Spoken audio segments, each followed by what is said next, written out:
इस वक्त इंडिया में ना व्हाट्सएप के थ्रू बैंक पेमेंट हो रही है, यानी कि उनका स्ट्रक्चर इतना स्ट्रांग हो चुका है। हमारे यहाँ पे आज भी ना किसका लीक हुआ, क्या लीक हुआ, सेंड करिए। तो ये एक जो है उन्होंने एक सोच है अपनी मुतारफ़ करवाई अपने कंट्री में इंडिया वालों ने कि भाई यहाँ पे वेड इन इंडिया को प्रमोट किया जाए। पाकिस्तान में अगर ये जो कंसेप्ट लाया जाए कि भाई यहाँ पे शादी की जाए, अमीर लोग खास तौर पे जो बाहर जाके शादी करते हैं। अल्टीमेटली जो है इंडिया में भी यही चल रहा है।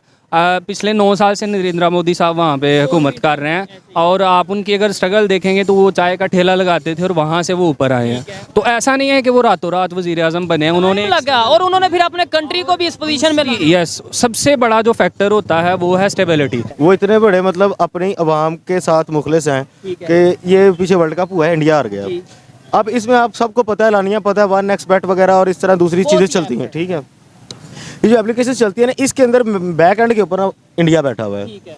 15 अरब INR, कितना 15 अरब INR इंडिया से बाहर जाता था अगर इंडिया मैच जीत जाता था। उन्होंने हरा के 5 अरब 2 से 2.5 अरब में कहानी खत्म की। फ्रंट एंड ऑस्ट्रेलिया जीता, बैक एंड इंडिया अपनी इकॉनमी स्ट्रॉन्ग कर गया। मैं अपने एक दोस्त से ना यही डिस्कस कर रहा था कि हमारा एक लिंक है जो हमारे जॉइंटली जो मुल्क है हमारे साथ साथ, हम क्यों नहीं उनके साथ ट्रेड कर सकते, ठीक है ना।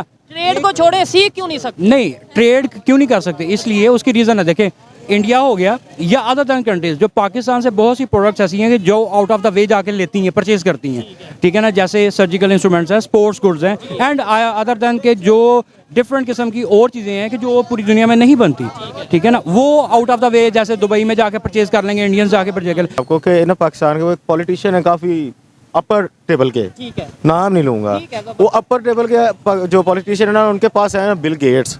उसने आके कहा कि सर मैं ना आपके यहाँ पे लगाना चाहता हूँ ये, इसको क्या कहते हैं, माइक्रोसॉफ्ट का पार्क या पता नहीं कौन सा कंप्यूटर पार्क, टेक्नोलॉजी पार्क ना।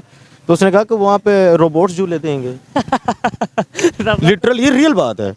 जो पाकिस्तानी यानी स्टूडेंट्स बाहर जाना चाहते हैं, क्या सोच के साथ जाते हैं, स्टडी के लिए या फिर यार ये पाकिस्तान से किसी तरीके जान छोड़? मेजॉरिटी की बात मैं अगर करूँ ना तो 100 में से ओनली 15 to 18% उन लड़कों की है जो वाकई ही में पढ़ना चाहते हैं। 72, 73, 70, 80% तक वो है और भाईजान सानू किधर बाहर भेज दो। बट इवन लाइक तरह के अवाम को ना मिलावट नहीं पसंद, ठीक हो गया। दूसरे अपने लिए, दूसरे के लिए पसंद है अवाम को, अपने लिए मिलावट नहीं पसंद। तो आप कोई भी चीज़ ले लेना, उसमें आप कहते हैं, आप फॉर एग्जांपल यहाँ पे दूध है, ठीक है, यहाँ पे अगर आप बाहर जाके बात करना कि यहाँ पे दूध में पानी मिलाया जाए तो वो कहेगा तुम लोग पागल हो, बेवकूफ हो। फॉरेन कंट्रीज में ऐसा नहीं होता। मतलब अपनी नस्ल को ही तुम मिलावट वाली चीज़ दे रहे हो। বন্ধুরা, আপনারা তো জানেন ভারত যখন থেকে মেড ইন ইন্ডিয়া মুহিমকে চালাচ্ছে তখন থেকে ভারত নিজেদের ঘরের ভেতরে সমস্ত কিছুকে তৈরি করা শুরু করেছে। কিন্তু এখন ভারতের প্রধানমন্ত্রী নরেন্দ্র মোদী মেড ইন ইন্ডিয়ার সাথে সাথে ওয়েড ইন ইন্ডিয়াকে প্রমোট করার কথা বলেছে ভারতের প্রধানমন্ত্রী নরেন্দ্র মোদী। ভারতের যে সমস্ত রিচ মানে ধনী ব্যক্তি আছে যারা বাইরে দেশে বিয়ে করে, তারা যেন বাইরের বিয়ে না করে ভারতের ভেতরে তারা যেন বিয়ে করে সেটেল হয়। এর উপর বর্তমান সময়ে পাকিস্তানের মিডিয়া কি ভাবছে আর পুরো বিষয়টার উপর যখন তাদের জিজ্ঞাসা করা হয় আম জনতাকে, তারাই বা কি বলছে আর পাকিস্তানি সরকার তাদের জন্য কি করেছে, তাদের সরকার তাদের জন্য কি ভাবছে, দেখে নিন তাদের বক্তব্যগুলো, তারা নিজেরাই কি বলছে। अस्सलाम वालेकुम। वालेकुम अस्सलाम। आपका नाम? फैज़ रसूल। आपका नाम? जी फहद। क्या करते हैं भाई? यार हम लोग बेसिकली कंसल्टेंसी सर्विसेज का काम करते हैं। आप भी? जी मैं अभी कंसल्टेंसी सर्विस। टॉपिक की तरफ बाद में आएंगे। सबसे पहले मुझे बताएं, अगर आपको मौका मिले फॉरेन किसी कंट्री में जाके शादी करने का तो कौन से कंट्री को सिलेक्ट करें? मैं रशिया को सिलेक्ट करूंगा क्योंकि मुझे रशियन लोग बड़े पसंद हैं। और आपको अगर मौका मिले या आपको ये कहेंगे पाकिस्तान में शादी करेंगे या पाकिस्तान से बाहर शादी करेंगे तो क्या कहेंगे ईमानदारी से? यार ईमानदारी से बात तो ये है कि the Pakistan is the first priority, कि पाकिस्तान इज़ द बेस्ट हमारी मुल्क है, ठीक है। तो पहली बात। दूसरी बात ये है कि जहाँ पे हमारा रिस्क और वसीला लिखा होगा ना वो हम ऑटोमेटिकली मूव कर जाएंगे। इट डिपेंड्स ऑन अस, वो हमारे ऊपर नहीं है, ठीक हो गया। अच्छा, यही बात अभी की जा रही है। इंडिया के प्राइम मिनिस्टर ने एक ग्लोबल जो है वो इन्वेस्टर समिट में उन्होंने ये बात की है कि भाई जैसे आप मेड इन इंडिया उनके वहाँ पे जो प्रमोट किया गया वैसे ही आप वेड इन इंडिया को प्रमोट करें। पाकिस्तान में मेड इन पाकिस्तान को उस तरीके से प्रमोट किया जा रहा है जैसे करना चाहिए। हमारी जितनी भी प्रोडक्ट्स हैं, कोई इर्द गिर्द आप देख लें, गाड़ी हो, बाइक हो, कोई चीज़, उसमें एक चीज़ है बहुत मज़ेदार, ठीक है ना। वो ये चीज़ है कि आप गुजरांवाले के हैं, ठीक है ना, मैं भी बेसिकली है गुजरांवाले से बैकवर्ड लेकिन सियालकोट से हूँ, ठीक है। हमारे यहाँ पे आप देखें कि गुजरांवाले की कितनी इंडस्ट्री जो है ना वो इस वक्त बंद पड़ी है। क्यों? बिहाफ ऑफ दिस के हमारे पास इंपोर्ट नहीं है, ठीक है, इंपोर्ट बहुत ज़्यादा कम हुई हुई है। उसके बाद ये है कि हमारे पास रॉ मटेरियल नहीं है जिसके ऊपर हम जनरेट कर सकें कुछ चीज़ें।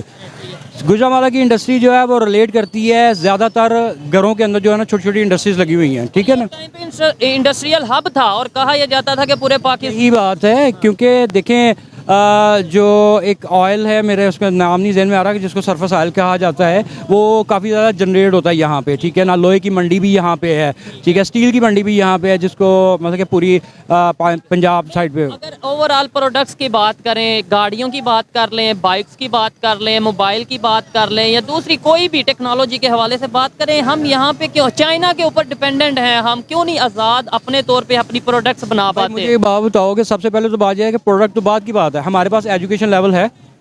ये बात तो मेन ये है, ये हमारे पास एजुकेशन लेवल होगा तो हम उस प्रोडक्ट को जो है ना वो हम क्रिएट कर सकते हैं अच्छे तरीके से। आपके पास फैसिलिटी नहीं है, आपके पास आप पैसा जनरेट कर लेंगे कहीं ना कहीं से, लेकिन आप प्रोडक्ट को लेने के लिए, बनाने के लिए आपको बहुत सी चीज़ें इंपोर्ट करनी पड़ेंगी, ठीक है ना। तो उसको जनरेट करने के लिए जरूरी एजुकेशन एजुकेशन है। अच्छा, यही बात और टॉपिक ही है। देखें, हमारे पास इस टाइम लेट्स सपोज उस लेवल की एजुकेशन एग्जांपल के तौर पे उस लेवल की टेक्नोलॉजी नहीं है, तो यही सोच के हम चुप बैठे रहें। बहुत से कंट्रीज हैं, मैं इंडिया के इसलिए नाम ले रहा हूँ, उन्होंने मेड इन इंडिया प्रमोट किया, पहले उन्होंने अपनी प्रोडक्ट्स बनाई। थोड़ी देर पहले मैं अपने एक दोस्त से ना यही डिस्कस कर रहा था कि हमारा एक लिंक है जो हमारे जॉइंटली जो मुल्क है हमारे साथ साथ, हम क्यों नहीं उनके साथ ट्रेड कर सकते, ठीक है ना। ट्रेड को छोड़े, सीख क्यों नहीं सकते? नहीं, ट्रेड क्यों नहीं कर सकते, इसलिए उसकी रीज़न है। देखें, इंडिया हो गया या अदर दैन कंट्रीज, जो पाकिस्तान से बहुत सी प्रोडक्ट्स ऐसी हैं कि जो आउट ऑफ द वे जाके लेती हैं, परचेज करती हैं, ठीक है ना। जैसे सर्जिकल इंस्ट्रूमेंट्स हैं, स्पोर्ट्स गुड्स हैं, एंड अदर दैन के जो डिफरेंट किस्म की और चीज़ें हैं कि जो पूरी दुनिया में नहीं बनती, ठीक है ना, वो आउट ऑफ द वे जैसे दुबई में जाके परचेज कर लेंगे, इंडियंस जाके परचेज कर लेंगे। तो हम लोग पे स्पोर्ट्स की प्रोडक्ट जो सियाल डायरेक्टली जो है ना हम जो है ना ट्रेड कर सकते हैं। बाकी दूसरे मुल्क भी करते हैं, बेशक उनका आपस में एक दूसरे का तनाज़े ज़रूर है, लेकिन इट डिपेंड्स ऑन कि आपके पास जो चीज़ें हैं वो आप उसको किस तरीके से कवर अप कर सकते हैं, उनको किस तरीके से लेके जा सकते हैं। Then you have to able to do कि आप अपनी प्रोडक्ट जो आपने घर में बनाए, आपके पास इंटरेस्ट पैदा होगा, आपके पास बाहर से जो है ज़र मुबादला आएगा, then you can produce it easily, otherwise you can't.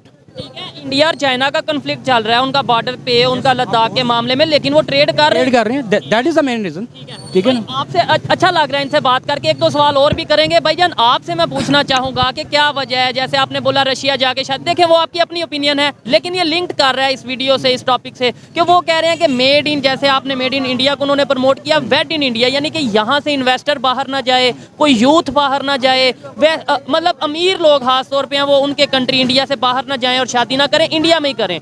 हम इन चीज़ों के ऊपर क्यों नहीं, हम तो ये शादी वाला कंसेप्ट तो बहुत दूर, मैं ये चीज़ क्लियर करता चलूँ, बहुत से पाकिस्तानी है सिर्फ शादी या सिर्फ ये है कि मतलब वहाँ पे जाके सिटीजनशिप लेने के लिए बहुत से कंट्रीज में जाके। अच्छा, मैं ये क्लियर करना चाहता हूँ कि मैं सिटीजनशिप के लिए नहीं, मुझे वैसे रशियन लोग बड़े अच्छे, मेरा ये कॉन्सेप्ट था कि रशियन जो है ना वो मतलब अच्छे लोग नहीं है, मेरा ये कॉन्सेप्ट था। लेकिन मैंने जो थोड़ा बहुत, मेरे दोस्त साहब आप वहाँ पे हैं, मैंने उनसे सुना, मैंने जाना है, मुझे पता चला कि वो बहुत अच्छे लोग हैं। और जहाँ तक आपने बात की है कि हम अपने मुल्क को प्रमोट क्यों नहीं करते, इसकी सबसे बड़ी मिसाल मैं ये दूंगा कि मेरा जहाँ तक नॉलेज है, मुझे ये बताया गया है कि पाकिस्तान में सबसे बड़ी नमक की कान है दुनिया की, और उस नमक को हम कोड़ियों के भाव बेचते हैं। उसकी हम देखें, कोई भी मुल्क जो है ना वो तरक्की तब करता है जब आप अपनी चीज़ की वैल्यू खुद करते हैं, जब अपनी खुद बनाते हैं। लोग भी उन्हीं की इज्जत करते हैं जो अपनी इज्जत खुद करते हैं। तो हम दुख वाली बात यह है कि पाकिस्तान एक एग्रीकल्चरल कंट्री था या है, हमें बुक्स में ये बताया गया, पढ़ाया गया, आज हम वीट, गंदम जो सी है, राइस, चाहे वो बाहर से, ये एक हैरत वाली बात नहीं है। उसके पीछे भी रीजंस हैं। देखें, जब आप मल्टीपल रीजन है, जब आप किसी किसान को फैसिलिटी नहीं देंगे, वो यूरिया की बोरी जो 1500 की आती थी अब वो तकरीबन को 10,000 की है, तो आप मुझे बताएं कि किसान बेचारा वो क्या करेगा। अब 1 एकड़ जो है उसमें से अगर 40 मन उसको गंदम निकल रही है, उस पर उसका खर्चा आ रहा है जी, मैं एवरेज बताऊं 2 लाख, और उसको जो जनरेट हो रही है इनकम उसकी 1.5 लाख रुपए, 50,000 अपनी जेब से वो डाल रहा है। तो वो पागल है, वो उस पर इन्वेस्ट करेगा? वो कभी भी नहीं इन्वेस्ट करेगा। वो उन्हीं पैसों को, वो अपनी वो जो जगह है उसको अपनी वो जो ज़मीन है उसको बेचेगा और वो अपने बेटे को भेजेगा बाहर भेजेगा, बाहर। यही क्योंकि चीज़। मेरा अब हमारा काम है कंसल्टेंसी का, हमें पता है हमारे साथ जो जमींदार लोग हैं वो जमीनें बेच के बच्चों को बाहर- ज़मीनें बेचते हैं। अभी रिसेंटली हमारे एक बच्चे का वीज़ा आया, उन्हें उस उधर से है सरगोदा से, उनका किन्नू का खेत था, अच्छा भला चल रहा था, उन्होंने बेच दिया सिर्फ इस मद्देनज़र, इस चीज़ को मद्देनज़र रखते हुए कि भाई इधर से वो पंजाबी में कहते हैं कि खूह दी मिट्टी खून ही लग जाती है। वो जो कुछ वो जनरेट करते थे उससे ज़्यादा उनके खर्चे हो चुके होते थे। और फिर दूसरे नंबर पे आपका जो इन्वेस्टमेंट है यहाँ पे उस तरीके से सेव है नहीं है। बड़ा मजा आया जी। देखें आप इसके ऊपर क्या कहेंगे सर? आपने काफी जो सा लॉजिकल बात की है और आपने टेक्निकल बातें की हैं कि भाई अगर वो कर रहे हैं इस वजह से कर रहे हैं, हमें रिलेशन बेहतर करने चाहिए, ट्रेड करने देखें बात सिंपल सी है। मैं आपसे एक सवाल पूछता हूँ, आपके पास क्या एक्टिविटी है, आपके पास आपके हाथ में क्या हुनर है, ये बताएं मुझे। आपके पास कोई हुनर है कि अगर आप माइक को या आपको स्टडी को ना कर सकें, अगर आपको हर चीज़ आपकी बंद हो जाए तो आप किसी टीए पे जाके बैठ के, आपके पास हुनर होगा, यू डू इट, कुछ कमाने के लिए कर सकेंगे ना। जब आपके पास हुनर ही नहीं है तो आप क्या करेंगे? सिर्फ मांगेंगे, ठीक है ना। हम फॉरेन कंट्रीज में जाके कर रहे हैं। अभी रिपोर्ट आई थी वो it depends on other things, वो हम उस सोर्स को नहीं लेते। पहले आप इंडिविजुअली अपने आप को देखें कि आपके पास क्या है, खुद क्या है, ठीक है ना। मैं इधर खड़ा हूँ, आपने एक क्वेश्चन किया, मैंने उसका सिर्फ आपको जवाब दिया, ठीक है। उसकी स्ट्रेंथ और लाइन जो है ना वो एक डिफरेंट आइकोलॉजी में आ जाती है। हमें नहीं पता कि आगे नेक्स्ट लेवल क्या हो सकता है, लेकिन you must done positive because of this कि आपकी बैक एंड पे जो है ना पॉजिटिव थिंकिंग है। You have to do positive and you done it positively and you get positive. क्यों? क्योंकि जिस वक्त आपकी सोच पॉजिटिव है ना, आप जो भी कोई काम करेंगे ना, you get it positively back.